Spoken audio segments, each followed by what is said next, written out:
பெரிய சாட்சி இல்லை. உங்களை போய் சொல்லுவாங்களா அடுத்த வீட்டுக்காரங்க, ராத்திரிலாம் சண்டை, ராத்திரிலாம் ஓயாமல் பேசுறது புரியவே மாட்டேங்குது.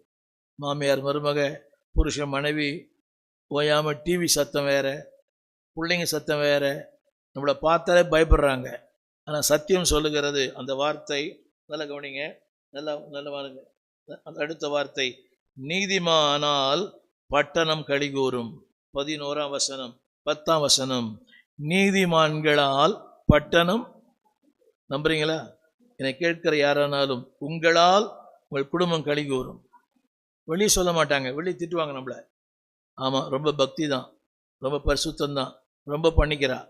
புருஷன் சொல்லுவார், மனைவி சொல்லுவா, கட்டாயம் சொல்லுவா, ஆமாம் ரொம்ப பக்தி மாதிரி நடிக்கிறார் எங்கள் வீட்டுக்காரர். ஆனால் உள் மனசாட்சி சொல்லும், என் கணவன் தேவனை நேசிக்கிற கணவன். திரும்ப திரும்ப சொல்கிறேன், ஒரு நீதிமானால தான் ஒரு குடும்பம் நல்லாவே இருக்குது. என்னை கேட்டுக்கொண்டு அன்பு தேவ பிள்ளையே, திரும்ப சொல்கிறேன், உன் பக்தி தான் குடும்பத்தை காப்பாற்றுது. வாலிப தம்பி, வாலிப தங்கச்சி, நீ ஜெபிக்காமல் இருக்கிற, வேதம் வாசிக்காமல் இருக்கிற, சபைக்கு போகாமல் இருக்கிற, ஆனாலும் கர்த்தர் உன்னை ஆசீர்வதிக்கிற ஒரே ஒரு காரணம், ஜெபிக்கிற உங்கள் அம்மா அப்பாவால்.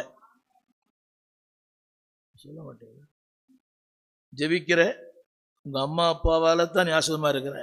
அவன் சொல்கிறான், நல்லா தான் இருக்கிறேன், எனக்கு என்ன குறை இல்லை. 1000 குறை இருக்குது.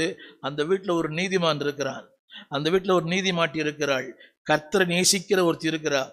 ஆங்கிலத்தில் பயன்படுத்தப்பட்ட வார்த்தை காட்லி பீப்புள், தேவனை நேசிக்கிற ஒருவர்கள்.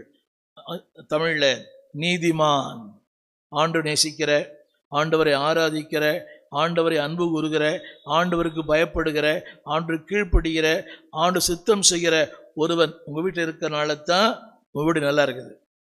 You don't think that you are blessed because of a job.